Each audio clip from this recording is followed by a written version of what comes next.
We are here at the ASH 2024 annual meeting at the Moffitt booth. I'm Jeff Lancet, chair of malignant hematology here at Moffitt.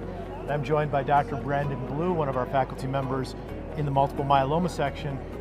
And Brandon, over the years, you've developed an interest and expertise in studying outcome disparities based on race and ethnicity. And I'm wondering if you could share with us some of your experiences at ASH this year as far as some of the educational and research sessions that are going on in that regard.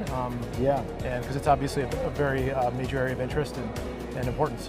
So I'll tell you that one of the things that I think is super important is not just is there a new drug that's in development, but basically how are the drugs that are currently in development affecting the people who currently have the condition. Right. So one of the biggest abstracts that I think is super important is there's an abstract that shows that some of the bispecific therapies that we're doing that are part of the new cellular therapy wave that's happening in pretty much all the malignant hematologies. It shows that when it comes to people of color, unfortunately, they have worse toxicity. So what that means is that when we're educating people about what are the side effects of this drug, unfortunately, we're seeing that if there are a certain background, unfortunately, they may have worse skin toxicities, as well as we may see more cytopenias. And so those are important things because unfortunately that means they may need more transfusions, they may notice more rashes and more what we call desquamation of their skin. And so I think those are important things for us to realize that it may not be the same effects really across all people.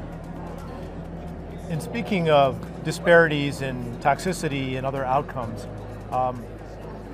what is your feeling of how we can manage that better in terms of clinical trial design, and maybe what are some of the barriers to racial disparities or racial equity when it comes to accruing patients on trials so that we can answer these questions a little bit more comprehensively? Yeah, I think the biggest thing about that is that we have to be intentional, right? So I think that if we want to make sure that we have minorities as a part of clinical trials, it won't just happen if we don't make it happen ourselves. So what that means is we have to set certain benchmarks and say, hey, we want this amount of people in our clinical trials in order for it to proceed. We all want to push the science, we all want new innovation, but we want to make sure that the drugs that are coming out, it actually looks like the people who actually have the disease, and that the background of the trial is representative of what we call the real world, right? And we don't want the research world and the real world to look different. We want them to actually look the same, because how do we know that this medicine, once approved, will actually affect people the same if those people were never tested as a part of the original research?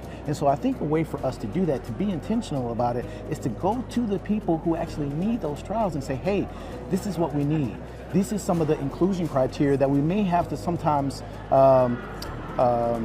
be generous with, right? And say, hey, this is a way to actually make it that you can actually be a part of research. Number one, we also have to make sure that we ask them about research, and I'll tell you why that's important. There's a lot of people who might say that there's certain groups of people who may not be interested in research. Well, actually, from a data standpoint, the data shows that if you actually ask people, that African Americans and non-African Americans will actually accept clinical trials at the same rate. So what that means that us as the providers have to make sure that we do a better job of actually asking people and not letting our implicit bias take over and actually making certain prejudices before we can even make sure that the patient can be enrolled. Makes a lot of sense. Tell us a little bit about your abstract, and you're involved with the immune cellular therapy program and novel immune therapies in myeloma as they pertain to different outcomes amongst different races and ethnicities. What have you discovered in your presentation this year? So I'm really excited to share that we have a spectacular poster that will be presented later this evening. And really what that came down to was, what are the actionable steps that we need to do? So what happens in a lot of conferences is that they talk about the problems. This is the problem, that is the problem, but it really doesn't show how do you fix that problem.